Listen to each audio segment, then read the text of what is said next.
Hi, my name is Jay, 101 instructor here at Avant Media Institute. Today I want to talk to you about how to choose a mic. There are three different types of mics to choose from. There's dynamic, condenser, and ribbon. So, how do mics work? So, inside of a mic, there are a couple different parts. There's a diaphragm, a coil, a magnet, a backplate. Now, for a dynamic microphone, the diaphragm picks up the sound of the sound waves and moves the coils, which creates an electric signal that is then translates to your DAW.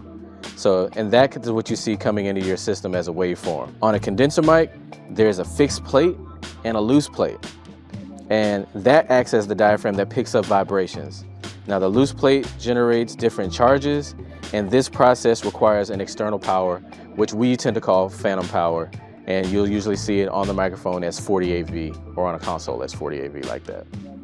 A ribbon mic is a microphone that has a little bitty piece of metal, a very, very thin piece of metal. Sometimes it's a gold piece of metal that will act as the piece that will vibrate back when you speak into it, and it acts off of pressure. That will send the electric charge when it vibrates into the diaphragm so it can send the signal down to the DAW. Those are very, very sensitive, and you need to be careful on what you use those on. Some microphones come with their own power source. If that is the case, do not turn on the phantom power on the interface.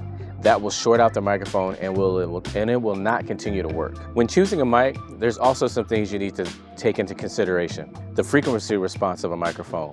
Not all microphones work the same way and have the same frequency response. So if you have a deeper voice versus a higher voice, sometimes you might want to choose a specific mic to fit that character choice. Along with that, there are three types of polar patterns, main polar patterns that you will see on microphones.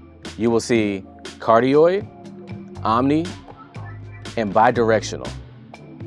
The multiple polar patterns will give you options when it comes to recording different things. Say for instance, an omni polar pattern.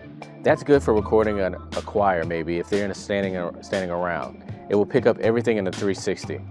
Bidirectional will help you pick up things in front and behind the mic. So if you're singing a duet, two people can stand on opposite ends of the microphone and pick it up. And cardioid is good for standing directly in front of it and picking up directly what's in front of the capsule.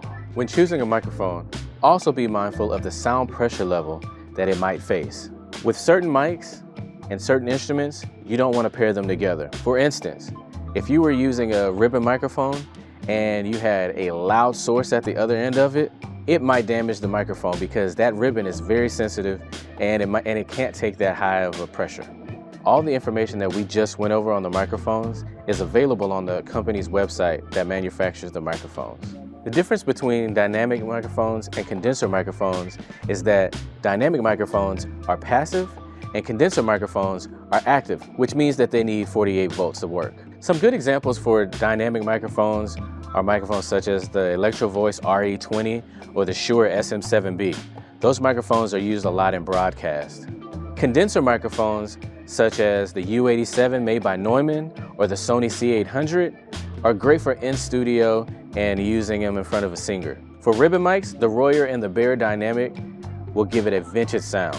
In conclusion, when talking about mics, there's plenty of different options. Just go through them and look out and see which ones work best for you. It might be a condenser, it might be a dynamic mic, or it might be a ribbon mic. Any one of those might have a different type of character that might work for your voice or the instrument that you're trying to record. Once again, my name is Jay here at Avant Media Institute. If you have any questions, please feel free to hit us up on our website, www.avantmediainstitute.com. And don't forget to like, share, and subscribe.